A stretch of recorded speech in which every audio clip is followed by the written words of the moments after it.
Welcome to the UPSC book summary series. इस series में हम स्टैंडर्ड बुक से यूपीएससी के लिए सबसे इम्पॉर्टेंट स्टैटिक टॉपिक्स को शॉर्ट एंड क्रिस्प तरीके से कवर करेंगे। आप इसे काम करते हुए, वर्कआउट या जॉगिंग के दौरान भी सुन सकते हैं। You are watching civil 360। Just plug in and stay UPSC ready. Today's topic is Post-War National Scenario, Chapter 24 from the book Spectrum Modern History। इस टॉपिक का समरी नोट्स और एमसीक्यू के लिए हमारा टेलीग्राम चैनल ज्वाइन करें। Link description में है। So let's dive deep into the topic। Post-war national scenario and two strands of national upsurge। तो आज हम बात कर रहे हैं भारत के इतिहास के एक बहुत ही क्रूशल फेज की, सेकेंड वर्ल्ड वॉर के बाद का national scenario. Spectrum modern history का चैप्टर 24 इसी पर फोकस करता है। वर्ल्ड वॉर 2 खत्म हो चुका है और ब्रिटिश शासन के आखिरी 2 साल यानी रफली 1945 से 1947 जबरदस्त उथल-पुथल और बदलाव के साल थे। इस दौर की सबसे खास बात क्या थी? देखिए, इस दौर की सबसे प्रमुख विशेषता थी एक जबरदस्त नेशनल अपसर्ज, मतलब एक राष्ट्रीय उभार। लेकिन ये उभार आप कह सकते हैं एक जैसा नहीं था। इसके 2 मुख्य पहलू या स्ट्रैंड्स थे जो साथ साथ चल रहे थे और हाँ, कभी-कभी टकराते भी थे। अच्छा, ये 2 स्ट्रैंड्स कौन से थे? इन्हें थोड़ा विस्तार से समझते हैं। पहला स्ट्रैंड वो था जो हमें ज्यादातर किताबों में सबसे प्रोमिनेंट दिखता है। गवर्नमेंट, कांग्रेस और मुस्लिम लीग के बीच चलने वाली हाई लेवल नेगोशिएशंस। ये बातचीत आप समझिए बेहद जटिल थी, जिसे स्पेक्ट्रम टॉर्चरस नेगोशिएशंस कहता है। इसमें लगातार दांव पेच थे, समझौते की कोशिशें थीं और साथ ही ये भी ध्यान रखना होगा कि बढ़ती हुई सांप्रदायिक कड़वाहट और हिंसा, कम्युनल वायलेंस भी थी। इसी रास्ते पर चलकर आखिरकार भारत को फ्रीडम मिली, लेकिन पार्टीशन के साथ। ये तो हुई सत्ता के गलियारों की बात। और दूसरा स्ट्रैंड वो क्या था? दूसरा स्ट्रैंड जमीन से जुड़ा था, आम लोगों का स्ट्रैंड। इसमें शामिल थे वर्कर्स, पेजेंट्स और रियासतों की जनता, स्टेट्स पीपल्स। इन्होंने देश के अलग अलग हिस्सों में कई बार आप कह सकते हैं स्पॉन्टेनियस, लोकलाइज्ड, लेकिन अक्सर बहुत उग्र और एकजुट होकर मास एक्शन किए। ये एक्शंस ब्रिटिश राज के खिलाफ उनके गहरे गुस्से और बदलाव की तीव्र इच्छा को दिखाते थे। इसे हम एक तरह की कंट्री वाइड स्ट्राइक वेव या जन कार्रवाई की लहर कह सकते हैं, भले ये पूरी तरह कोऑर्डिनेटेड ना रही हो। ये जानना दिलचस्प है कि हाई लेवल पॉलिटिक्स के साथ साथ जमीनी स्तर पर भी इतना कुछ चल रहा था। इस मास एक्शन के कुछ प्रमुख एग्जाम्पल्स क्या थे जिनका जिक्र स्पेक्ट्रम करता है? हाँ, कई महत्वपूर्ण घटनाएं हुई। एक बड़ा मुद्दा था आईएनए रिलीज मूवमेंट, यानी इंडियन नेशनल आर्मी के सिपाहियों की रिहाई का आंदोलन। फिर फरवरी 1946 में रॉयल इंडियन नेवी RIN का विद्रोह हुआ, जिसने ब्रिटिश सरकार को हिलाकर रख दिया। हाँ, RIN विद्रोह तो बहुत सिग्निफिकेंट था। बिल्कुल। इसके अलावा बंगाल में किसानों का तेभागा मूवमेंट, महाराष्ट्र में आदिवासियों का वर्ली रिवोल्ट, पंजाब में किसानों के पंजाब किसान मोर्चाज, ट्रैवनकोर रियासत में लोगों का संघर्ष, खासतौर पर पुन्नप्रा वायलार एपिसोड, और बेशक तेलंगाना का विशाल किसान विद्रोह। ये सब दिखाते हैं कि आज़ादी की लड़ाई सिर्फ नेताओं तक सीमित नहीं थी, बल्कि आम जनता भी उसमें सक्रिय रूप से शामिल थी और अपने अपने तरीकों से लड़ रही थी। तो ये दोनों स्ट्रैंड्स, नेगोशिएशंस और मास एक्शन, क्या एक दूसरे को अफेक्ट कर रहे थे? निश्चित रूप से। जमीनी स्तर पर बढ़ता जन आक्रोश और विद्रोह की घटनाएं ब्रिटिश सरकार पर दबाव बना रही थीं कि वो जल्दी कोई पॉलिटिकल सेटलमेंट करें। उन्हें डर था कि कहीं ये लोकल अपराइजिंग्स एक बड़े नेशनल रिवोल्ट में न बदल जाएं। और दूसरी तरफ नेगोशिएशंस में हो रही देरी या विफलता कई बार लोगों के गुस्से को और भड़का देती थी। तो हाँ, ये दोनों प्रक्रियाएं एक दूसरे से जुड़ी हुई थी, भले ही उनके तरीके और लीडरशिप अलग-अलग थे। Change in governments attitude. Okay, चलिए अब ब्रिटिश पर्सपेक्टिव को थोड़ा अनपैक करते हैं।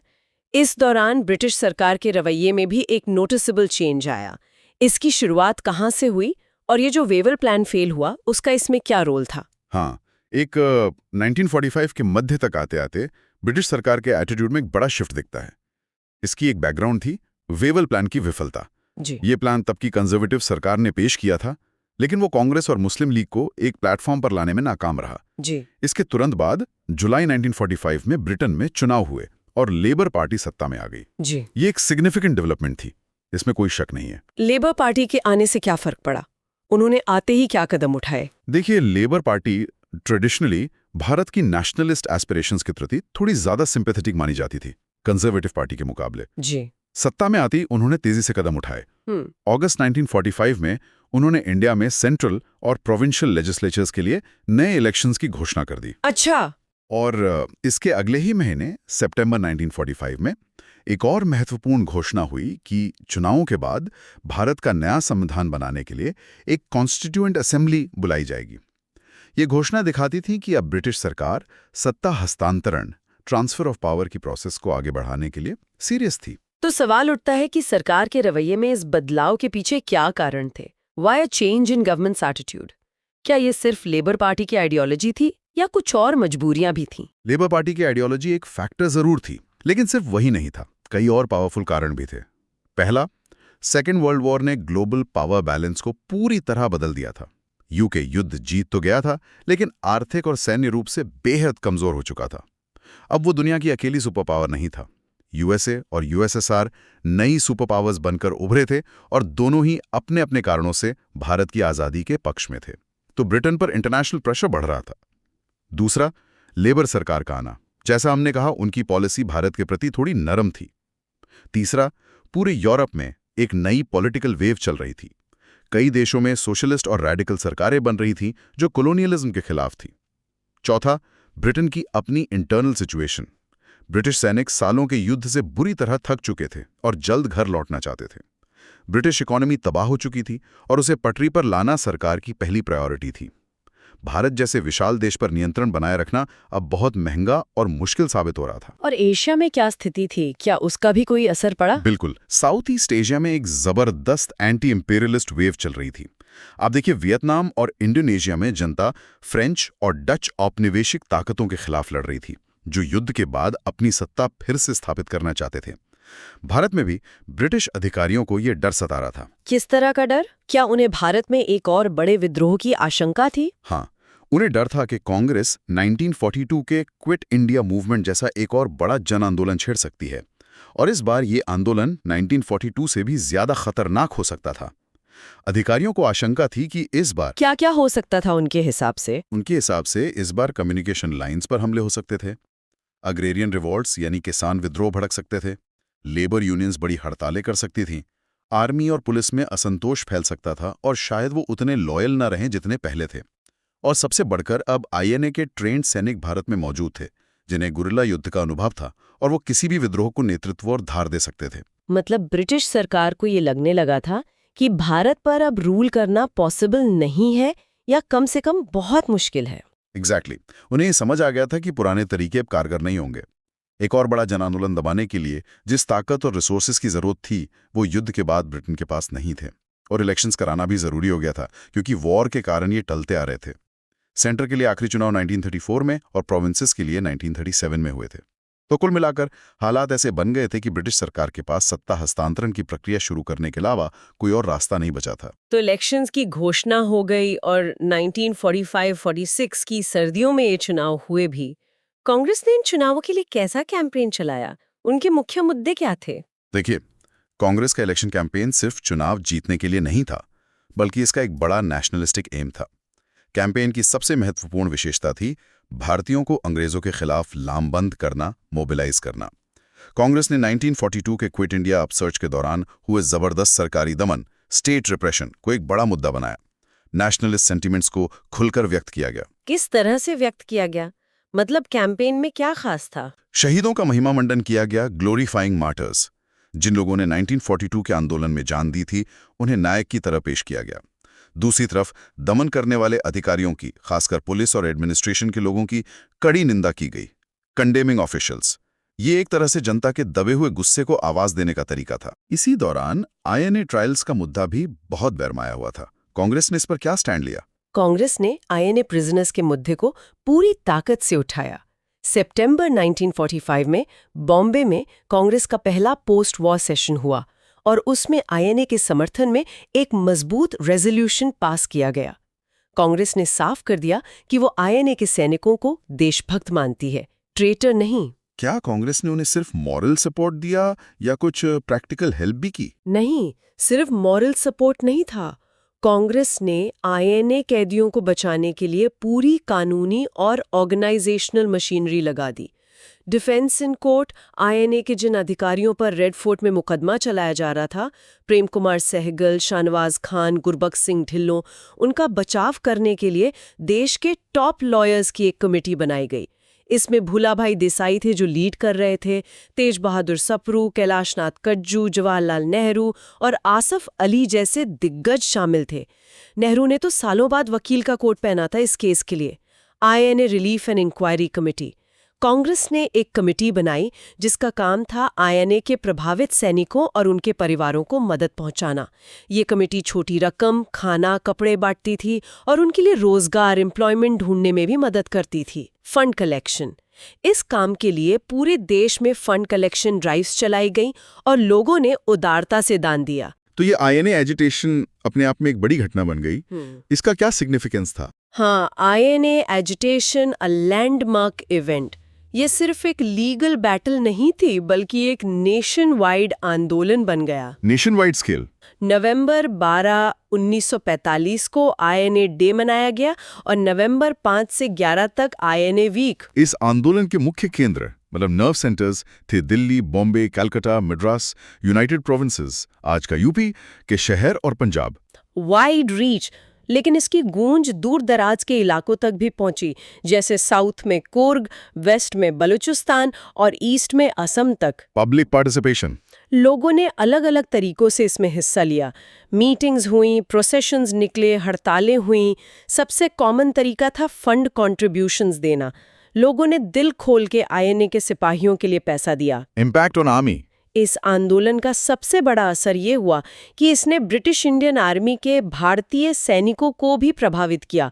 उनमें भी नेशनलिस्ट फीलिंग्स जगी और आईएनए के प्रति सिंपैथी पैदा हुई।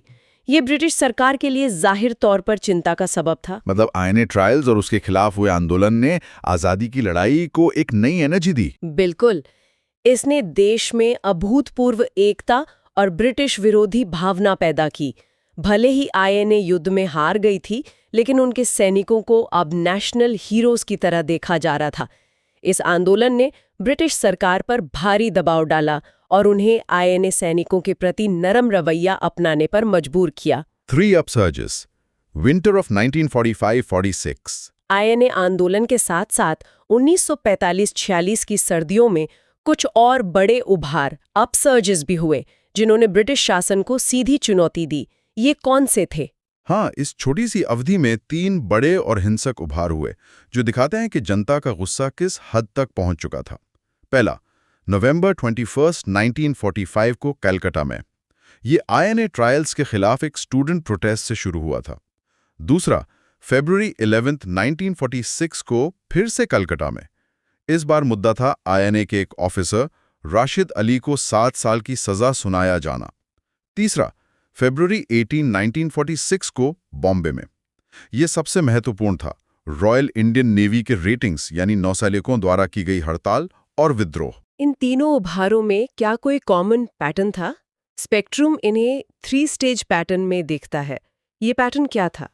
हाँ, इतिहासकारों ने, बिपिन चंद्रा और अन्य ने इन उभारों में एक मिलता जुलता पैटर्न देखा है, जिसके 3 स्टेजेस थे। Stage 1, group defies authority and is repressed, यानी कोई एक समूह, अक्सर स्टूडेंट्स या सैनिक, अधिकारियों के खिलाफ आवाज उठाता है या प्रदर्शन करता है और सरकार उन पर बल प्रयोग करती है, रिप्रेशन करती है। जैसे कलकत्ता में हुआ। हाँ, जैसे नवंबर 21, 1945 कलकत्ता में। इसमें फॉरवर्ड ब्लॉक और students federation of India SFI के छात्र शामिल थे। उन्होंने कांग्रेस और मुस्लिम लीग के झंडे एक साथ लेकर, जो एंटी इंपीरियलिस्ट यूनिटी का प्रतीक था, कलकत्ता के सरकारी मुख्यालय डलहौजी स्क्वायर की ओर मार्च किया। पुलिस ने रोका और लाठीचार्ज किया। गोलियां भी चलीं, जिसमें कुछ छात्र मारे गए। या फिर फरवरी 11, 1946 कलकत्ता। इस बार विरोध का नेतृत्व मुस्लिम लीग के छात्रों ने किया, लेकिन कांग्रेस और कम्युनिस्ट छात्र संगठन भी शामिल हो गए। कुछ गिरफ्तारियों के बाद छात्रों ने सेक्शन 144 तोड़ने का फैसला किया और फिर पुलिस ने दमन किया। और तीसरा, फरवरी 18, 1946 बॉम्बे। ये सबसे ड्रामेटिक था। बॉम्बे में नौसैनिक जहाज HMIS तलवार के लगभग 1100 RIN रेटिंग्स ने हड़ताल कर दी। इस RIN रिवोल्ट के पीछे क्या स्पेसिफिक कारण थे? आपने पहले थोड़ा जिक्र किया था। हाँ, इसके कई कारण थे जो लंबे समय से पनप रहे थे। रेशियल डिस्क्रिमिनेशन, भारतीय रेटिंग्स के साथ गोरे ऑफिसर्स का व्यवहार बहुत खराब था। बैड फूड, खाना बेहद घटिया, अनपैलेटेबल मिलता था। Abuse by superiors, senior officers गालियां देते थे और दुर्व्यवहार करते थे। इमीडिएट ट्रिगर, HMIS तलवार पर क्विट इंडिया लिखने के आरोप में BC दत्त नाम के एक रेटिंग की गिरफ्तारी। Wider context. INA ट्रायल्स के प्रति गुस्सा और इंडोनेशिया में भारतीय सैनिकों के इस्तेमाल का विरोध। रेटिंग्स ने मांग की कि उन्हें वापस बुलाया जाए। ये तो हुआ स्टेज 1। इसके बाद क्या होता था? Stage 2, when the city people join in. जब लोगों को पता चलता था कि स्टूडेंट्स या रेटिंग्स पर जुल्म हुआ है, तो शहर की आम जनता उनके समर्थन में उतर आती थी। एक तीव्र ब्रिटिश विरोधी भावना, वायरलेंट एंटी ब्रिटिश मूड फैल जाती थी। कैलकाटा और बॉम्बे जैसे बड़े शहर इन दिनों में लगभग ठप, वर्चुअल पैरालिसिस की स्थिति में आ जाते थे। दुकानें बंद, ट्रांसपोर्ट बंद और लोग सड़कों पर उतरकर प्रदर्शन करते थे, पुलिस से भिड़ जाते थे। इसमें अक्सर मजदूर वर्ग की बड़ी भूमिका होती थी, जो सिंपैथी स्ट्राइक्स करते थे। अच्छा। और फिर stage 3, when people in other parts of the country express sympathy and solidarity. इन घटनाओं की खबर जब देश के दूसरे हिस्सों में पहुंचती थी, तो वहां भी लोग सहानुभूति और एकजुटता दिखाते थे। स्टूडेंट्स अपनी क्लासेस बॉयकॉट करते थे, शहरों में हड़तालें होती थीं, प्रोसेशंस निकलते थे। कई जगहों पर रेडिंग्स और स्टूडेंट्स के समर्थन में सिंपैथेटिक स्ट्राइक्स भी हुईं। कराची, मद्रास, विशाखापट्टनम जैसे नेवल सेंटर्स पर भी RIN रेडिंग्स ने हड़ताल की। यहां तक कि रॉयल इंडियन एयरफोर्स के कुछ जवानों ने भी बॉम्बे में सिंपैथी स्ट्राइक की। तो इन तीनों उभारों की ओवरऑल पोटेंशियल और इम्पैक्ट का इवैल्यूएशन कैसे किया जा सकता है? ये कितने महत्वपूर्ण थे? इनका महत्व बहुत ज्यादा था, इसमें कोई दो राय नहीं। फियरलेस एक्शन, जनता द्वारा ये निर्भीक कार्रवाई, फियरलेस एक्शन दिखाती थी कि लोगों के मन से अंग्रेजों का डर काफी हद तक निकल चुका था और उनमें लड़ने की उग्रता, मिलिटेंसी आ गई थी। रिवॉल्ट इन आर्म फोर्सेस, सबसे बड़ी बात थी आर्म फोर्सेस में विद्रोह, खासकर RN रिवॉल्ट। सेना को ब्रिटिश राज का सबसे मजबूत स्तंभ माना जाता था। जब उसी में विद्रोह होने लगा तो इसका लोगों के मन पर बहुत बड़ा लिबरेटिंग इफेक्ट पड़ा। Symbol of the end, RN विद्रोह को कई लोगों ने ब्रिटिश शासन के ताबूत में आखिरी कील की तरह देखा। उन्हें लगा कि अब अंग्रेजों का जाना तय है। इसने आज़ादी की उम्मीद को बहुत प्रबल कर दिया। क्या इन उभारों के दबाव में ब्रिटिश सरकार ने कुछ रियायतें, कंसेशंस भी दी? हाँ, इन घटनाओं का सीधा असर सरकार की पॉलिसीज पे पड़ा। INA trial softened. दिसंबर 1, 1946 को सरकार ने घोषणा की कि अब सिर्फ उन्हीं INA सदस्यों पर मुकदमा चलेगा जिन पर हत्या या अपने साथी कैदियों के साथ क्रूर व्यवहार, ब्रूटल ट्रीटमेंट का आरोप है। बाकियों को छोड़ दिया जाएगा। जनवरी 1947 में जिन 3 अधिकारियों सहगल, धिलोन, शाहनवाज को सजा हुई थी, उनकी सजा भी कमांडर इन चीफ ने माफ रिमिट कर दी, हालांकि उन्हें नौकरी से निकाल दिया गया था। Troops recalled. फरवरी 1947 तक भारतीय सैनिकों को इंडो चाइना और इंडोनेशिया से वापस बुला लिया गया, जो कि एक बड़ी मांग थी। पॉलिटिकल मूव्स, सरकार ने पॉलिटिकल प्रोसेस को तेज करने का फैसला किया। नवंबर 1946 में भारत में एक पार्लियामेंट्री डेलीगेशन भेजने का निर्णय लिया गया ताकि वो हालात का जायजा ले सकें। और इससे भी महत्वपूर्ण, जनवरी 1946 में ही कैबिनेट मिशन भेजने का निर्णय ले लिया गया था, जिसकी घोषणा फरवरी 1946 में हुई। यह दिखाता है कि सरकार समझ रही थी कि अब टालम टोल से काम नहीं चलेगा। इस पूरे घटनाक्रम पर कांग्रेस के स्ट्रैटेजी को लेकर लेफ्टिस्ट थिंकर्स का एक अलग नजरिया भी रहा है ना? हाँ, बिल्कुल। लेफ्टिस्ट इतिहासकारों और नेताओं का मानना है कि 1945-46 में एक रेवोल्यूशनरी सिचुएशन पैदा हो गई थी, जिसे कांग्रेस ने जानबूझकर आगे नहीं बढ़ाया। उनका दावा है कि कांग्रेस लीडरशिप इस मास अपसर्ट से डर गया था। क्यों डर गया था? उनके क्या आर्ग्यूमेंट्स थे? उनके हिसाब से पहला, उन्हें लगा कि स्थिति उनके कंट्रोल से बाहर जा सकती है और हिंसा बढ़ सकती है। दूसरा, कांग्रेस लीडरशिप, खासकर दक्षिणपंथी धड़ा, एक अनुशासित सशस्त्र बल, डिसिप्लिन्ड आर्म फोर्सेस को स्वतंत्र भारत के लिए जरूरी मानती थी और वो सेना में विद्रोह या अनुशासनहीनता को बढ़ावा नहीं देना चाहती थी। इसीलिए उन्होंने RIN विद्रोहियों को आत्मसमर्पण करने की सलाह दी। उनका आरोप है कि कांग्रेस ने सत्ता हासिल करने के लिए निगोसिएशंस का रास्ता चुना और रेवोल्यूशनरी पोटेंशियल को वेस्ट कर दिया। हालांकि कांग्रेस का पक्ष ये था कि वो हिंसा और अराजकता से बचना चाहते थे और एक पीसफुल ट्रांसफर ऑफ पावर चाहते थे। Election results 1945-46। चलिए अब वापस इलेक्शंस पर आते हैं, जो 1945-46 में हुए। इनके रिजल्ट्स क्या रहे? कांग्रेस का प्रदर्शन कैसा था? इन चुनाव में कांग्रेस ने जबरदस्त प्रदर्शन किया, खासकर नॉन मुस्लिम सीट्स पर। वोट शेयर उसे लगभग 91% नॉन मुस्लिम वोट्स मिले। ये दिखाता है कि गैर मुस्लिम आबादी का भारी बहुमत कांग्रेस के साथ था। सेंट्रल असेंबली, केंद्रीय विधानसभा की 102 सीटों में से कांग्रेस ने 57 सीटें जीती। प्रोविंशियल इलेक्शंस, प्रांतीय चुनाव में बंगाल, सिंध और पंजाब को छोड़कर बाकी सभी प्रांतों में कांग्रेस को स्पष्ट बहुमत, मेजॉरिटी मिला। सरकार बनाने में उसे कोई दिक्कत नहीं हुई। खास बात यह है कि north West Frontier Province NWFP और असम में भी कांग्रेस की सरकार बनी, जबकि मुस्लिम लीग इन प्रांतों पर पाकिस्तान के लिए दावा कर रही थी। और मुस्लिम लीग का प्रदर्शन कैसा रहा? क्या वो अपनी स्थिति मजबूत कर पाई 1937 के मुकाबले? हाँ, मुस्लिम लीग का प्रदर्शन भी बेहद शानदार रहा, खासकर मुस्लिम सीट्स पर। वोट शेयर, उसे लगभग 86.6% मुस्लिम वोट्स मिले। सेंट्रल असेंबली, केंद्रीय विधानसभा में मुसलमानों के लिए आरक्षित, रिजर्व्ड सभी 30 सीटें मुस्लिम लीग ने जीती। ये एक क्लीन स्वीप था। प्रोविंशियल इलेक्शंस, प्रांतीय चुनावों में उसे बंगाल और सिंध में बहुमत मिला, जहां उसने सरकार बनाई। सिग्निफिकेंस, देखिए 1937 के चुनावों में मुस्लिम लीग का प्रदर्शन बहुत खराब रहा था, लेकिन इन 8-9 सालों में उसने जबरदस्त वापसी की और अब वो निर्विवाद रूप से भारत के मुसलमानों की प्रमुख राजनीतिक पार्टी, डोमिनेंट पार्टी के रूप में स्थापित हो गई थी। ये परिणाम द्विराष्ट्र सिद्धांत, 2 नेशन थ्योरी और पाकिस्तान की मांग के लिए एक बड़ा बूस्ट था। पंजाब एक्सेप्शन, हालांकि पंजाब में स्थिति थोड़ी अलग थी। वहां मुस्लिम लीग सबसे बड़ी पार्टी बनकर उभरी, लेकिन बहुमत हासिल नहीं कर पाई। वहां खिजर हयात खान की यूनियनिस्ट पार्टी, कांग्रेस और अकाली दल ने मिलकर कोalition सरकार बना ली, जिसने लीग को सत्ता से बाहर रखा। तो इन चुनावों की सबसे महत्वपूर्ण विशेषताएं या टेकअवेज क्या थे? What were the significant features of elections? इन चुनावों ने 2 बिल्कुल विपरीत तस्वीरें पेश की, जो काफी सोचने वाली बात है। Communal voting versus anti British unity. एक तरफ हमने देखा कि INA आंदोलन और RIN विद्रोह जैसे उभारों में जबरदस्त ब्रिटिश विरोधी एकता, एंटी ब्रिटिश यूनिटी दिखाई दी थी, जिसमें हिंदू, मुस्लिम, सिख सब शामिल थे।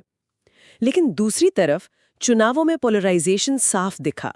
वोट काफी हद तक सांप्रदायिक आधार, कम्युनल लाइंस पर पड़े। नॉन मुस्लिम्स ने ज्यादातर कांग्रेस को वोट दिया और मुस्लिम्स ने ज्यादातर लीग को। रीजंस फॉर कम्युनल वोटिंग, इसके पीछे 2 बड़े कारण थे। पहला, सेपरेट इलेक्टोरेट्स। चुनाव प्रणाली ही ऐसी थी कि मुस्लिम्स सिर्फ मुस्लिम उम्मीदवारों को वोट दे सकते थे और नॉन मुस्लिम्स सिर्फ नॉन मुस्लिम उम्मीदवारों को। इस व्यवस्था ने सांप्रदायिक पहचान को और मजबूत किया। दूसरा, लिमिटेड फ्रैंचाइज। वोट देने का अधिकार सबको नहीं था, मताधिकार बहुत सीमित था। लिमिटेड फ्रैंचाइज, प्रोविंसेस के लिए 10% से भी कम आबादी वोट डाल सकती थी और सेंट्रल असेंबली के लिए तो ये आंकड़ा 1% से भी कम था। यानी ये चुनाव मुख्यतः प्रॉपर्टी ओनिंग और एजुकेटेड मिडिल क्लास तक ही सीमित थे। आम गरीब जनता, जिसने शायद एंटी ब्रिटिश उभारों में ज्यादा हिस्सा लिया था, उसका बड़ा हिस्सा तो वोट ही नहीं डाल पाया। मतलब चुनावों ने पार्टीशन की तरफ जाने वाले रास्ते को और साफ कर दिया। हाँ, कह सकते हैं। इन चुनाव परिणामों ने मुस्लिम लीग के पाकिस्तान के दावे को बहुत मजबूती दी। अब वो कह सकती थी कि वो भारत के मुसलमानों की एकमात्र प्रतिनिधि है और उसे मुसलमानों का भारी समर्थन हासिल है। इसने आने वाले समय में नेगोशिएशंस को और भी मुश्किल बना दिया। The cabinet mission 1946। चुनावों के बाद ब्रिटिश सरकार ने भारत के पॉलिटिकल डेडलॉक को तोड़ने के लिए एक और बड़ी पहल की, द कैबिनेट मिशन। ये मिशन क्या था और इसे क्यों भेजा गया? कैबिनेट मिशन ब्रिटिश सरकार द्वारा भेजा गया एक हाई पावर्ड मिशन था। इसमें ब्रिटिश कैबिनेट के 3 सदस्य शामिल थे। लॉर्ड पैथिक लॉरेंस, जो secretary of state for India थे, sir Stafford Cripps, president of the board of trade, और A.V. Alexander, first lord of the admiralty. इसकी घोषणा प्राइम मिनिस्टर एटली ने फरवरी 1946 में की थी। इसका मेन ऑब्जेक्टिव था भारतीय नेताओं से बातचीत करके सत्ता हस्तांतरण की रूपरेखा तैयार करना और एक अंतरिम सरकार, इंटरिम गवर्नमेंट के गठन में मदद करना। अब तक ये क्यों लगने लगा था कि ब्रिटिश विड्रॉल यानी अंग्रेजों का भारत छोड़ना इमिनेंट है, लगभग तय है? Why British withdrawal seemed imminent now? क्या हालात इतने बदल गए थे? हाँ, 1946 आते आते कई ऐसे फैक्टर्स थे जिनसे साफ हो गया था कि अंग्रेज अब ज्यादा दिन भारत में नहीं टिक सकते। सक्सेस ऑफ नेशनलिस्ट फोर्सेस, राष्ट्रवादी ताकतें अब तक इतनी मजबूत हो चुकी थीं कि उन्हें नज़रअंदाज करना नामुमकिन था।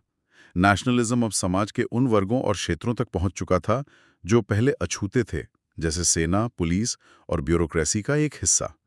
वीकनिंग ब्रिटिश होल्ड, ब्यूरोक्रेसी और अंग्रेजों के वफादार लॉयलिस्ट माने जाने वाले वर्गों में भी राष्ट्रवाद का असर दिखने लगा था।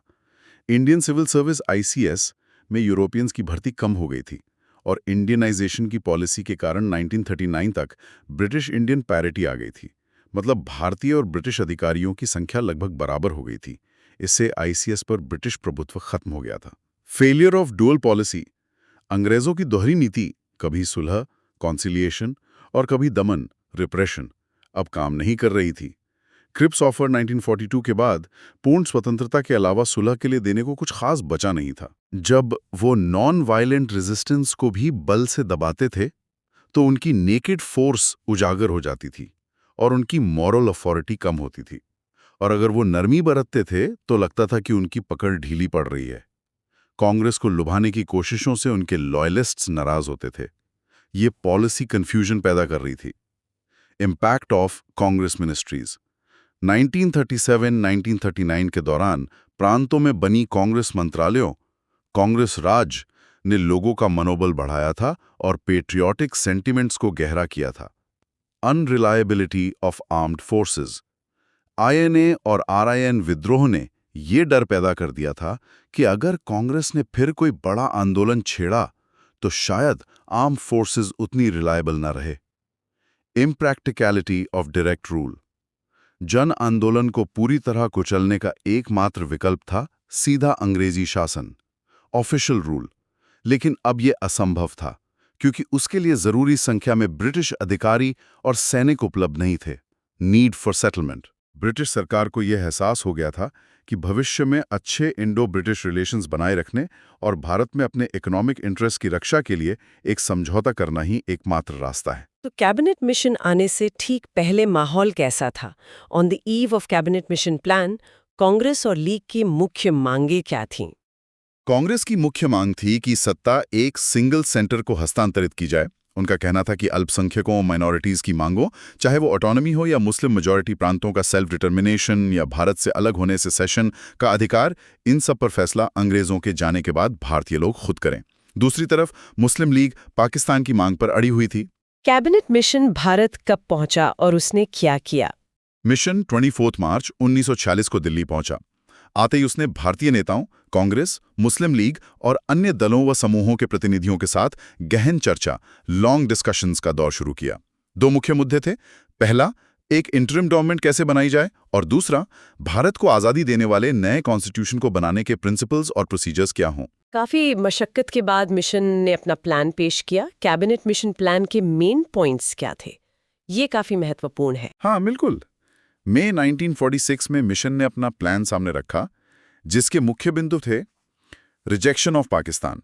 सबसे महत्वपूर्ण बात, मिशन ने मुस्लिम लीग की पूर्ण पाकिस्तान, फुल फ्लेज्ड पाकिस्तान की मांग को अस्वीकार कर दिया। उन्होंने कहा कि ज्योग्राफिकल और एडमिनिस्ट्रेटिव कारणों से ये प्रैक्टिकल नहीं है। ग्रुपिंग ऑफ प्रोविंसेस, मौजूदा प्रोविंशियल असेंबलीज को 3 सेक्शंस में बांटने का प्रस्ताव था। Section A Madras, Bombay, central provinces, united provinces, Bihar, Orissa, ये हिंदू मेजॉरिटी प्रांत थे।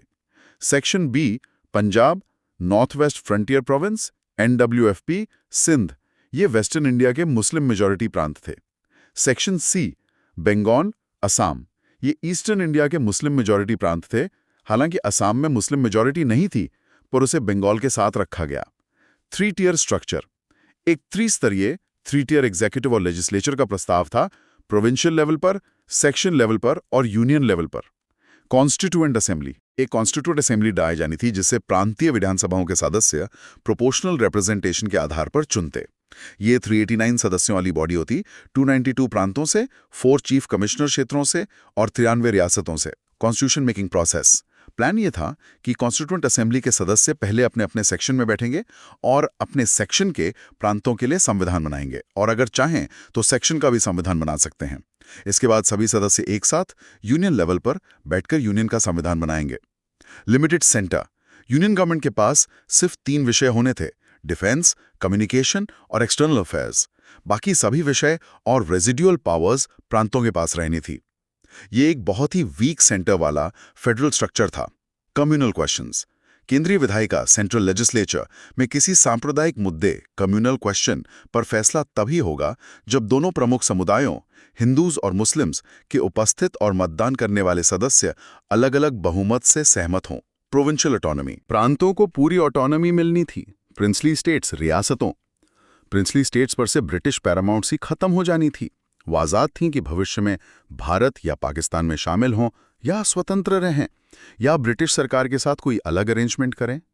ऑप्टिंग आउट क्लॉज, प्लान में यह भी कहा गया था कि पहले आम चुनावों के बाद कोई भी प्रांत अगर चाहे तो अपने सेक्शन से बाहर आ सकता है और 10 साल बाद कोई भी प्रांत यूनियन या सेक्शन के संविधान पर रिकंसिडरेशन की मांग कर सकता था। इंटरिम गवर्नमेंट, जब तक संविधान बन रहा है तब तक देश चलाने के लिए मुख्य भारतीय दलों के प्रतिनिधियों को मिलाकर एक इंटरिम गवर्नमेंट बनाई जानी थी। ये प्लान तो काफी डिटेल्ड और कॉम्प्लेक्स लगता है। इसमें ग्रुपिंग क्लॉज को लेके काफी विवाद हुआ। Different interpretations of the grouping clause क्या थी, यही शायद सबसे बड़ा स्टिकिंग पॉइंट था। हाँ, यही सबसे बड़ा पेच था। ग्रुपिंग क्लॉज की व्याख्या पर कांग्रेस और लीग सहमत नहीं हो पाए। कांग्रेस इंटरप्रिटेशन, कांग्रेस ने प्लान को इस आधार पर स्वीकार किया कि प्रांतों के लिए सेक्शन में शामिल होना ऑप्शनल है, कंपलसरी नहीं। उन्होंने तर्क दिया कि पहले प्रांत तय करेंगे कि उन्हें सेक्शन में जाना है या नहीं, फिर सेक्शन अपना संविधान बनाएगा। कांग्रेस को लगा कि इस प्लान ने पाकिस्तान को नकार दिया है, एक ही कॉन्स्टिट्यूएंट असेंबली की बात की है और लीग को अब वीटो पावर नहीं मिली है। मुस्लिम लीग इंटरप्रिटेशन, मुस्लिम लीग ने प्लान को इस आधार पर स्वीकार किया कि ग्रुपिंग अनिवार्य, कंपलसरी है। उनका मानना था कि पहले सेक्शंस बनेंगे फिर प्रांत तय करेंगे। उनका मानना था कि अनिवार्य ग्रुपिंग में ही पाकिस्तान का बीज निहित था, क्योंकि सेक्शन बी और सी मिलकर भविष्य में पाकिस्तान बन सकते थे। तो दोनों पार्टियों की मेन ऑब्जेक्शंस क्या थी प्लान को लेकर? देखिए, आपत्तियां दोनों तरफ से थीं। कांग्रेस ऑब्जेक्शंस? कांग्रेस ऑब्जेक्शंस 1, कांग्रेस की सबसे बड़ी आपत्ति ग्रुपिंग को लेकर थी। उनका कहना था कि किसी प्रांत को सेक्शन से बाहर निकलने के लिए पहले आम चुनाव तक इंतजार क्यों करना पड़े। उन्हें शुरू में ही ये ऑप्शन मिलना चाहिए कि वो सेक्शन में शामिल होना चाहते हैं या नहीं। खासकर NWFP और असम को लेकर चिंता थी। कांग्रेस ऑब्जेक्शंस 2, कांग्रेस ने कहा कि अनिवार्य ग्रुपिंग प्लान में बार बार कही गई प्रोविंशियल ऑटोनॉमी की बात का खंडन करती है। कांग्रेस ऑब्जेक्शंस 3, कांग्रेस को इस बात पर भी आपत्ति थी कि कॉन्स्टिट्यूएंट असेंबली में रियासतों से आने वाले सदस्य चुने हुए, इलेक्टेड नहीं होंगे बल्कि राजाओं द्वारा नॉमिनेटेड होंगे। लीग ऑब्जेक्शंस 1, लीग चाहती थी कि ग्रुपिंग अनिवार्य हो और सेक्शंस बी और सी मजबूत इकाइयां बने जो भविष्य में पाकिस्तान के रूप में अलग हो सकें। वो किसी भी तरह की ढील नहीं चाहती थी जिससे कोई प्रांत जैसे NWFP या असम ग्रुपिंग से बाहर रह सकें। फिर एक्सेप्टेंस और रिजेक्शन का क्या हुआ? क्या दोनों ने प्लान मान लिया? शुरू में लगा कि शायद बात बन जाएगी। मुस्लिम लीग ने 6 जून 1946 को प्लान, मतलब लॉन्ग टर्म प्लान, स्वीकार कर लिया, क्योंकि उन्हें लगा कि ग्रुपिंग अनिवार्य है और इसमें पाकिस्तान की संभावना है। कांग्रेस ने काफी विचार विमर्श के बाद 24 जून 1946 को प्लान स्वीकार किया, लेकिन अपनी इंटरप्रिटेशन के साथ कि ग्रुपिंग ऑप्शनल है। तो फिर गड़बड़ कहाँ हुई? इलेक्शंस टू कॉन्स्टिट्यूएंट असेंबली हुए जुलाई 1946 में। इसमें कांग्रेस को भारी सफलता मिली, 208 सीटें, और मुस्लिम लीग को भी मुस्लिम सीटों पर अच्छी सफलता मिली, 73 सीटें। लेकिन फिर जुलाई 10, 1946 को कांग्रेस अध्यक्ष बनने के बाद जवाहरलाल नेहरू ने एक प्रेस कॉन्फ्रेंस में एक, कह सकते हैं, विवादास्पद बयान दे दिया। उन्होंने कहा, हम किसी एक चीज से बंधे नहीं हैं, सिवाय इसके कि हमने कॉन्स्टिट्यूएंट असेंबली में जाने का फैसला किया है। बड़ी संभावना यह है कि कोई ग्रुपिंग नहीं होगी, क्योंकि NWFP और असम को सेक्शंस बी और सी में शामिल होने पर आपत्ति होगी। नेहरू के इस बयान को लीग ने कांग्रेस द्वारा प्लान को तोड़ने की कोशिश के रूप में देखा। उन्हें लगा कि कांग्रेस अपनी बहुमत का इस्तेमाल करके कॉन्स्टिट्यूएंट असेंबली में ग्रुपिंग क्लॉज को खत्म करवा देगी। इसके जवाब में लीग ने 29 जुलाई 1946 को कैबिनेट मिशन प्लान की अपनी स्वीकृति वापस ले ली। और सिर्फ इतना ही नहीं, लीग ने पाकिस्तान हासिल करने के लिए सीधी कार्रवाई, डायरेक्ट एक्शन का आह्वान किया, जिसके लिए 16 अगस्त 1946 का दिन तय किया गया। तो नेहरू के एक बयान ने पूरा खेल बिगाड़ दिया। इसे सिर्फ नेहरू के बयान पर डालना शायद ठीक ना हो। हालांकि इस बयान ने निश्चित रूप से स्थिति को बिगाड़ा। दोनों पक्षों के बीच गहरा अविश्वास था और ग्रुपिंग क्लॉज की एम्बिग्विटी ने इस अविश्वास को और बढ़ाया। कैबिनेट मिशन प्लान एक जटिल समझौता था, जिसे सफल होने के लिए दोनों पक्षों से काफी लचीलेपन और विश्वास की जरूरत थी। जो उस समय मौजूद नहीं था। Communal Holocaust and the interim government. Muslim league के डायरेक्ट एक्शन की कॉल का क्या नतीजा हुआ? 16 अगस्त 1946। 16 अगस्त 1946, जिसे डायरेक्ट एक्शन डे कहा गया, भारतीय इतिहास का एक काला दिन साबित हुआ। इसी दिन से देश में अभूतपूर्व पैमाने पर सांप्रदायिक दंगों कम्युनल रायट्स का सिलसिला शुरू हो गया, जिसे कम्युनल हॉलोकॉस्ट भी कहा जाता है। इसकी शुरुआत कैलकाटा से हुई, जहां पहले 3 दिनों में ही हजारों लोग मारे गए। इसके बाद हिंसा तेजी से फैली। कौन से इलाके सबसे ज्यादा प्रभावित हुए? वर्स्ट हिट एरियाज कौन से थे? सबसे बुरी तरह प्रभावित क्षेत्र थे कैलकाटा, बॉम्बे, ईस्टर्न बंगाल का नुआखाली क्षेत्र, बिहार और यूनाइटेड प्रोविंसेस आज का यूपी का गर्म मुक्तेश्वर। इन दंगों में हजारों लोग मारे गए, लाखों बेघर हुए और समाज में नफरत और डर का माहौल बन गया। ये भारत के इतिहास की सबसे भीषण सांप्रदायिक हिंसा थी। इस बिगड़ते माहौल में सरकार की प्रायोरिटीज कैसे बदली? वेवल, जो तब वाइसरॉय थे, उन्होंने क्या किया? दंगों की भयावहता ने सरकार को हिला दिया। वेवल अब किसी भी तरह देश में शांति बहाल करना चाहते थे और एक फंक्शनल गवर्नमेंट बनाना चाहते थे। उनकी प्रायोरिटी बदल गई। अब वो कांग्रेस को इंटरिम गवर्नमेंट में शामिल करने के लिए उत्सुक थे, भले ही मुस्लिम लीग उसमें शामिल न हो। उन्हें डर था कि अगर जल्दी सरकार नहीं बनी तो हालात और बिगड़ सकते हैं और शायद कांग्रेस फिर से जन आंदोलन छेड़ दे। तो इंटरिम गवर्नमेंट का गठन कब और कैसे हुआ? वेवल के निमंत्रण पर जवाहरलाल नेहरू के नेतृत्व में कांग्रेस डोमिनेटेड इंटरिम गवर्नमेंट ने 2 सितंबर 1946 को शपथ ली। इसमें कांग्रेस के नेताओं के अलावा कुछ अल्पसंख्यक समुदायों के प्रतिनिधि भी शामिल थे। मुस्लिम लीग शुरू में इसमें शामिल नहीं हुई। लेकिन मुस्लिम लीग बाद में सरकार में शामिल हो गई थी। ये कैसे हुआ? हाँ, ये एक और ट्विस्ट था। वेवल लगातार कोशिश कर रहे थे कि लीग भी सरकार में शामिल हो जाए, ताकि सरकार रिप्रेजेंटेटिव लगे और देश में शांति बहाल हो सके। आखिरकार वेवल ने चुपचाप बातचीत करके 26 अक्टूबर 1946 को मुस्लिम लीग को इंटरिम गवर्नमेंट में शामिल कर लिया। लीग ने अपने 5 सदस्य भेजे, जिनमें लियाकत अली खान प्रमुख थे, जिन्हें फाइनेंस पोर्टफोलियो दिया गया। क्या लीग के शामिल होने से पहले उनकी शर्तों पर कोई सहमति बनी थी? मतलब क्या उन्होंने डायरेक्ट एक्शन वापस लिया था? यहीं पर वेवल की भूमिका पर सवाल उठते हैं। लीग को सरकार में शामिल होने की अनुमति दे दी गई, जबकि उन्होंने अपना डायरेक्ट एक्शन का कार्यक्रम वापस नहीं लिया था। उन्होंने कैबिनेट मिशन की लॉन्ग टर्म और शॉर्ट टर्म प्लान्स को अभी अस्वीकार कर रखा था। वो अब भी अनिवार्य ग्रुपिंग, कंपल्सरी ग्रुपिंग और सेक्शन द्वारा बहुमत से फैसले पर जोर दे रहे थे।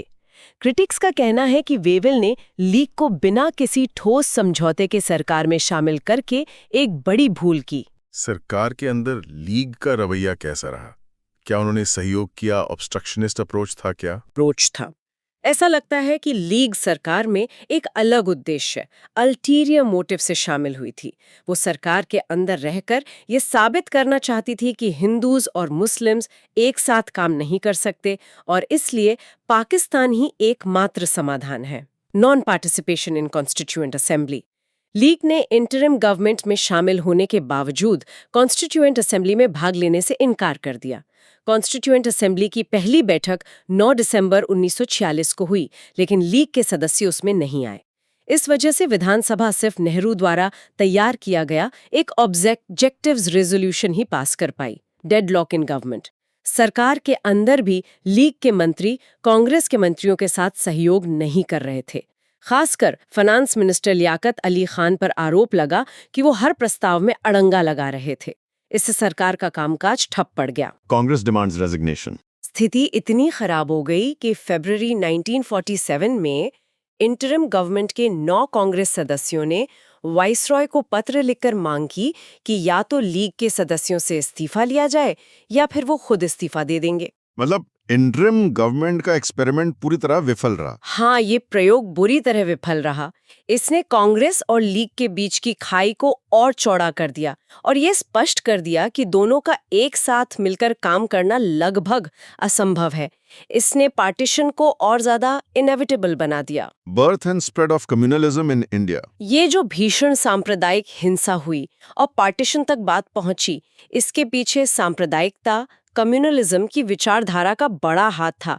भारत में कम्युनलिज्म कैसे जन्मा और फैला, इसकी क्या विशेषताएं थीं? देखिए, कम्युनलिज्म या जिसे हम हिंदी में संप्रदायवाद या सांप्रदायिकता कहते हैं, ये मूल रूप से एक आइडियोलॉजी है। ये मानती है कि एक धर्म को मानने वाले लोगों के सामाजिक, आर्थिक और राजनीतिक हित भी समान होते हैं और ये हित दूसरे धर्मों को मानने वाले लोगों के हितों से अलग होते हैं, बल्कि कई बार उनके विरोधी भी होते हैं। ये अपने धार्मिक समूह, रिलीजियस ग्रुप को पूरे समाज, वाइडर सोसाइटी या राष्ट्र, नेशन से ज्यादा महत्व देती है। स्पेक्ट्रम के अनुसार भारत में कम्युनलिज्म का विकास किन चरणों, स्टेजेस में हुआ? स्पेक्ट्रम आधुनिक भारत में कम्युनलिज्म के विकास के 3 मुख्य चरण बताता है। Stage 1, communal nationalism. ये शुरुआती चरण था। इसमें यह माना जाता था कि चूंकि लोगों का एक समूह एक विशेष धर्म को मानता है, इसलिए उनके सांसारिक हित, सेक्युलर इंटरेस्ट जैसे इकोनॉमिक, पॉलिटिकल भी समान हैं। यानी सभी हिंदू एक हैं, उनके हित समान हैं, सभी मुसलमान एक हैं, उनके हित समान हैं। लेकिन इस स्टेज पर यह जरूरी नहीं माना जाता था कि एक समुदाय के हित दूसरे समुदाय के विरोधी हैं। Stage 2, liberal communalism. इस चरण में यह माना जाने लगा कि चूंकि 2 धार्मिक समुदायों के अलग अलग धार्मिक हित हैं, इसलिए उनके सेक्युलर स्फीयर्स में भी हित अलग अलग हैं। इस चरण के लोग अलग राजनीतिक संगठन या प्रतिनिधित्व की बात करने लगते हैं, लेकिन वो अब भी मानते हैं कि अलग अलग समुदायों के बीच कोऑपरेशन और नेशनलिज्म संभव है। Stage 3, extreme communalism. ये सबसे उग्र और खतरनाक चरण था। इसमें यह माना जाने लगा कि न केवल विभिन्न धार्मिक समुदायों के हित अलग अलग हैं, बल्कि ये हित परस्पर विरोधी, इनकम्पैटिबल हैं। यानी 2 समुदाय शांति से एक साथ नहीं रह सकते, क्योंकि एक समुदाय का हित दूसरे के हितों से टकराता ही है। यहां से सेपरेटिज्म और हिंसा का रास्ता खुलता है। 2 नेशन थ्योरी इसी एक्सट्रीम कम्युनलिज्म का नतीजा थी। भारत में कम्युनलिज्म के विकास और फैलाव के पीछे क्या कारण थे? Reasons for growth of communalism, ये जानना बहुत जरूरी है। हाँ, इसके कई जटिल और इंटरकनेक्टेड कारण थे। सोशो इकोनॉमिक रीजंस, मध्यकालीन और आधुनिक भारत में विभिन्न समुदायों के बीच आर्थिक और शैक्षिक पिछड़ापन, नौकरियों और अवसरों के लिए competition, British policy of divide and rule. अंग्रेजों ने अपनी सत्ता बनाए रखने के लिए जानबूझकर हिंदू और मुसलमानों के बीच फूट डाली। उन्होंने एक समुदाय को दूसरे के खिलाफ भड़काया, रियायतें दी जैसे सेपरेट इलेक्टोरेट्स, और सांप्रदायिक संगठनों को बढ़ावा दिया। Communalism in history writing. British और कुछ भारतीय इतिहासकारों ने भारत के इतिहास को हिंदू काल, मुस्लिम काल आदि में बांटकर पेश किया और मध्यकालीन शासकों के कार्यों को धार्मिक रंग देकर प्रस्तुत किया, जिससे समुदायों के बीच हिस्टोरिकल बिटरनेस पैदा हुई। Side effects of socio religious reform movements. 19वीं सदी के सुधार आंदोलनों का उद्देश्य तो अच्छा था, लेकिन कुछ आंदोलनों जैसे मुसलमानों में वहाबी मूवमेंट या हिंदुओं में शुद्धि आंदोलन के उग्रवादी तेवर, मिलिटेंट ओवरटोन्स और अपने धर्म को श्रेष्ठ बताने की प्रवृत्ति ने सांप्रदायिक चेतना को बढ़ावा दिया। Side effects of militant nationalism. Tilak, Aurobindo Ghosh जैसे उग्र राष्ट्रवादियों ने हिंदू प्रतीकों जैसे शिवाजी उत्सव, गणेश पूजा और अतीत के गौरव का इस्तेमाल राष्ट्रवाद जगाने के लिए किया, जिससे अनजाने में मुस्लिम समुदाय के कुछ वर्गों में अलगाव का भाव पैदा हुआ। Communal reaction by majority community. मुस्लिम सांप्रदायिकता के जवाब में हिंदू सांप्रदायिकता भी पनपी। 1915 में हिंदू महासभा और 1925 में राष्ट्रीय स्वयंसेवक संघ (आरएसएस) की स्थापना हुई, जिनका उद्देश्य हिंदू हितों की रक्षा करना था। 2 नेशन थ्योरी, यानी ये विचार कि हिंदू और मुसलमान 2 अलग राष्ट्र हैं, इसका विकास कैसे हुआ? इसकी एक ब्रीफ टाइमलाइन क्या है? ये विचार अचानक पैदा नहीं हुआ, बल्कि धीरे धीरे विकसित हुआ। 1887 सर सैयद अहमद खान ने पढ़े लिखे मुसलमानों से अपील की कि वो कांग्रेस से दूर रहें, क्योंकि कांग्रेस मुख्यतः हिंदू संगठन है और मुसलमानों के लिए वहां सुरक्षित नहीं है। ये एक तरह से अलग राजनीतिक रास्ते की शुरुआत थी। 1906 आगा खान के नेतृत्व में एक मुस्लिम प्रतिनिधिमंडल, Shimla delegation, viceroy Lord Minto से मिला और मुसलमानों के लिए हर स्तर पर सेपरेट इलेक्टोरेट्स की मांग की। 1909 मॉरली मिंटो रिफॉर्म्स में सेपरेट इलेक्टोरेट्स दे दिए गए। इसे सांप्रदायिक राजनीति की दिशा में एक बड़ा कदम माना जाता है। इसी साल पंजाब हिंदू सभा भी बनी। 1915 ऑल इंडिया हिंदू महासभा का पहला अधिवेशन हुआ। 1916 लखनऊ पैक्ट में कांग्रेस ने मुस्लिम लीग की सेपरेट इलेक्टोरेट्स की मांग मान ली। ये एक बड़ी राजनीतिक भूल साबित हुई, क्योंकि इसने सांप्रदायिक राजनीति को लेजिटिमेसी दी।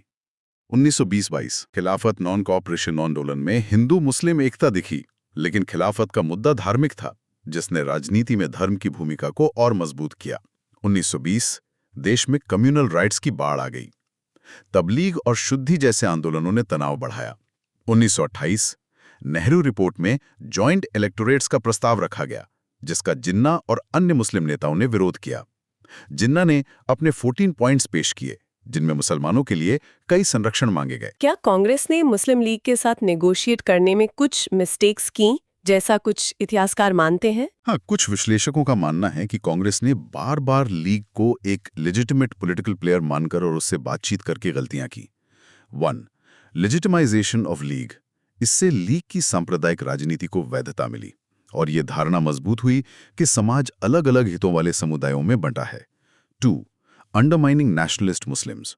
इससे उन राष्ट्रवादी मुसलमानों की स्थिति कमजोर अंडरमाइन हुई जो कांग्रेस के साथ थे या सांप्रदायिक राजनीति के खिलाफ थे। 3. Encouraging similar demands. एक समुदाय को रियायतें देने से दूसरे समुदाय भी ऐसी ही मांगों के लिए प्रेरित हुए। 4. Difficulty in fighting communalism. जब आप सांप्रदायिक दलों से ही समझौता कर रहे हों तो सांप्रदायिकता पर चौतरफा हमला करना मुश्किल हो जाता है। आगे की टाइमलाइन देखें तो 1930-34 सिविल डिसोबीडियंस मूवमेंट में मुस्लिम भागीदारी 1920-22 के मुकाबले काफी कम रही। 1932 कम्युनल अवार्ड ने न सिर्फ मुस्लिमों बल्कि दलितों और अन्य अल्पसंख्यकों के लिए भी सेपरेट इलेक्टोरेट्स का विस्तार कर दिया, जिसने समाज को और बांटा। आफ्टर 1937 के प्रांतीय चुनावों में मुस्लिम लीग का प्रदर्शन बहुत खराब रहा। इसके बाद लीग ने एक्सट्रीम कम्युनलिज्म का रास्ता अपनाने का फैसला किया। इसके कारण थे बढ़ता रेडिकलाइजेशन, राष्ट्रवादी आंदोलन को कमजोर करने के लिए अंग्रेजों का लीग को बढ़ावा देना और कांग्रेस द्वारा प्रांतों में लीग साथ कोलिशन सरकार बनाने से इंकार करना, खासकर यूपी में 1937-1939। जिन्ना ने अब कांग्रेस के सामने असंभव शर्तें रख दी कि कांग्रेस खुद को एक हिंदू संगठन माने और लीग को ही मुसलमानों का एकमात्र प्रतिनिधि, सोल रिप्रेजेंटेटिव, स्वीकार करे। मार्च 24, 1940 मुस्लिम लीग के लाहौर सेशन में ऐतिहासिक पाकिस्तान रेजोल्यूशन पास किया गया, जिसमें भारत के मुस्लिम बहुल क्षेत्रों को मिलाकर एक स्वतंत्र राज्य बनाने की मांग की गई। During world war II British सरकार ने युद्ध में भारतीय सहयोग पाने के लिए लीग को खुश करने की नीति अपनाई और किसी भी राजनीतिक समझौते पर उसे कार्यतः वीटो, वर्चुअल वीटो दे दिया। इससे पाकिस्तान की मांग और मजबूत हुई। ये पूरी कहानी दिखाती है कि कैसे विभिन्न हिस्टोरिकल, पॉलिटिकल, सोशल और इकोनॉमिक फैक्टर्स ने मिलकर भारत में सांप्रदायिकता को बढ़ाया और अंततः देश के विभाजन की त्रासदी तक ले गए। So what's the key takeaway for our listeners, specially UPSC aspirants? मेरे ख्याल से सबसे बड़ा टेक अवे ये है कि इतिहास की घटनाएं अक्सर मल्टी लेयर्ड होती हैं। पोस्ट वॉर सिनेरियो में एक तरफ हाई लेवल नेगोशिएशंस चल रही थी तो दूसरी तरफ जबरदस्त मास एक्शंस हो रहे थे। एक तरफ एंटी ब्रिटिश यूनिटी दिख रही थी तो दूसरी तरफ कम्युनल डिविजन्स गहरे हो रहे थे। एस्पिरेंट्स को इन विभिन्न धाराओं और उनके आपसी संबंधों को समझने की जरूरत है। साथ ही ये भी समझना जरूरी है कि कम्युनलिज्म जैसी विचारधाराएं कैसे धीरे धीरे विकसित होती हैं और कैसे राजनीतिक ताकतें उनका इस्तेमाल करती हैं। सिर्फ घटनाओं को जानना काफी नहीं, उनके पीछे के कारणों और प्रक्रियाओं को समझना क्रिटिकल थिंकिंग के लिए आवश्यक है। बिल्कुल। और शायद एक प्रोवोकेटिव थॉट ये हो सकती है कि क्या पार्टीशन को टाला जा सकता था? अगर हाँ, तो किस पॉइंट पर और कैसे? या फिर क्या हालात इतने बिगड़ चुके थे कि विभाजन अवश्यंभावी, इनएविटेबल हो गया था? इस पर विचार करना इतिहास की हमारी समझ को और गहरा कर सकता है। ये था आज का UPSC book spectrum modern history का समरी ऑडियो बुक। अगर आपको ये फॉर्मेट हेल्पफुल लगा तो इसे लाइक और शेयर जरूर करें ताकि और एस्पिरेंट्स भी बेनिफिट ले सकें।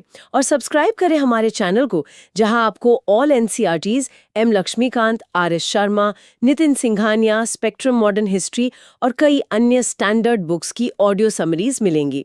हमारी कोशिश है कि आप कहीं भी कभी भी सुनकर अपनी तैयारी जारी रख सके। मिलते हैं अगले एपिसोड में एक और इम्पोर्टेंट टॉपिक के साथ। धन्यवाद और जय हिंद।